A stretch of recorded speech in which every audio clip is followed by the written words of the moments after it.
ಬಂಗಾಳ ಕೊಲ್ಲಿಯಲ್ಲಿ ಮತ್ತೊಮ್ಮೆ ವಾಯುಭಾರ ಕುಸಿತಗೊಂಡಿದ್ದು ಇದರ ಪರಿಣಾಮ ದೇಶದ ಮೇಲೂ ಬೀರಿದೆ.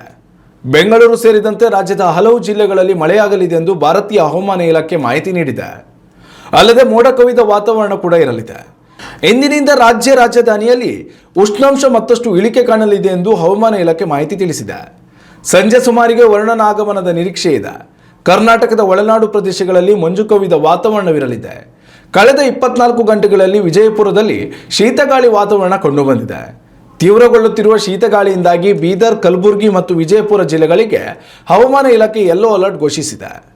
ಬೆಳಗಾವಿ, ಬಾಗಲಕೋಟೆ, ಧಾರವಾಡ, ಗದಗ, ಹಾವೇರಿ, ಕೊಪ್ಪಳ, ರಾಯಚೂರು, ಯಾದಗಿರಿ ಮತ್ತು ಬಳ್ಳಾರಿ ಸೇರಿದಂತೆ ಉತ್ತರ ಒಳನಾಡಿನ ಹಲವಾರು ಜಿಲ್ಲೆಗಳು ಅತ್ಯಧಿಕ ಶೀತಗಾಳಿಯನ್ನು ಎದುರಿಸಬೇಕಿದೆ ಎಂದು ಐಎಂಡಿ ತಿಳಿಸಿದೆ. ಉತ್ತಮ ಸಂಸ್ಕಾರಯುತ ಶಿಕ್ಷಣದೊಂದಿಗೆ VSS English medium CBSE school Udupi Muddur.